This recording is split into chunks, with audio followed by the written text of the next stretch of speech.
Hello and good afternoon. We are here today with Nicole Gabai, and I'm Angela Brown, and we are here. And I've got a really interesting session for you today because today we're going to have that discussion about what do you do and how do you organize your house and what do you do with the holiday decorations before and after the holidays and all the things. So please help me welcome Yeah, Nicole Gabai.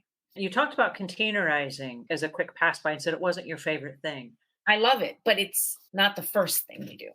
It's a go-to for me for problem areas. So, for example, I am one of these people that when I get dressed in the morning, I Mhm. can scatter stuff like from here all the way across the vanity and just spread it out, look at everything that I have and like, what am I going to use today? And just make a big mess. I can do Yeah. that every day. But Mhm. at the end of that session, whatever that looks like, it goes back inside a little travel case and it Mhm. goes inside my gym bag because I'm going to put my makeup on again the next morning when I go to the gym. Right. And so it doesn't matter where I am putting makeup on, whether it's Yeah. late in the night for a party, whether it's Mhm. before I jump on a YouTube show or something, or whether I'm coming from the gym. I'm Yeah. going to scatter everything out because that's just how I do. Yeah. And then when I'm done, Mhm. everything gets put back inside the little travel bag and it Yeah. goes back in the gym bag. And then I wipe the counter down. And my goal is my back to one is I'm going to wipe the counter down as if I was never here. And I'm Wow, going to that's wipe it down to beautiful. remove all the hair and any toothpaste Wow. bits, anything, Yeah. because whoever comes by after me, I want them to feel like, oh, wow, check it out. I'm the first one here at this space. And Yes. so to me, it's like a little game I play with myself. Back to one is like, it's going to look like I was never here. Wow. But then it's not left strewn out and about because it would be really easy for me to get in that trap. Yes, and I see what you're saying and how that relates to the containers. No, I love the container conversation. However, you first want to declutter, decide what you're keeping, organize where it will go. So you have your Mm, sections. You decide this is going to be where I do all my hair products. This is going to be all the face products.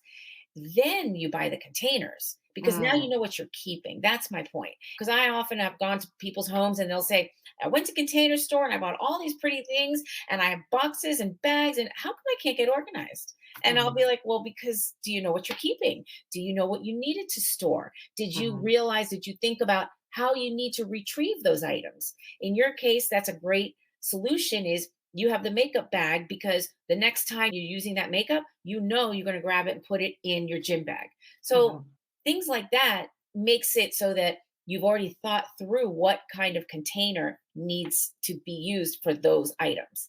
So that's what I mean where it's the last thing we think about. You have to really designate where the things are going to go and how they can be stored. It is a real issue because I too, just being inside people's homes for 32 years, Yeah. I have walked in and people are like, "Hey, can you help me unclutter this?" And they Mhm. got all the containers, and I'm a big fan of clear plastic bins because I can see with my Mhm. eyes what's inside. Exactly. And they'll Totally. open a dresser or a drawer, and it Yeah. will have a whole bunch of clear containers that are just packed with things like, Band-Aids, makeup, or Right. whatever. And it's just like gobs of different kinds. And I'm like, okay, now that it's in a container, that's awesome, but what of these are you using? And they're like, none of them.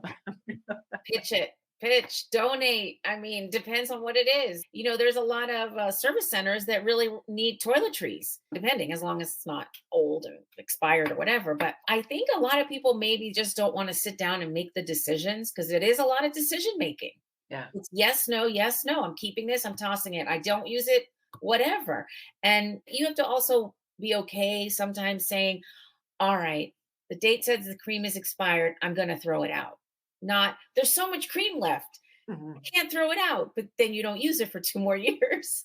So, you have to give yourself that permission that, hey, you didn't use that product. Okay, it didn't work for you. So you got to get rid of it. It's expired. Maybe the product is separating. You have to be okay with letting that go. Thank you so much, Nicole, for joining us today. You're This was welcome. so much fun. Oh, And you're welcome. It was great. Thanks for having me. Oh, and by the way, the book is available on Amazon or any bookstore. It's distributed through Ingram Books, so it's worldwide distribution.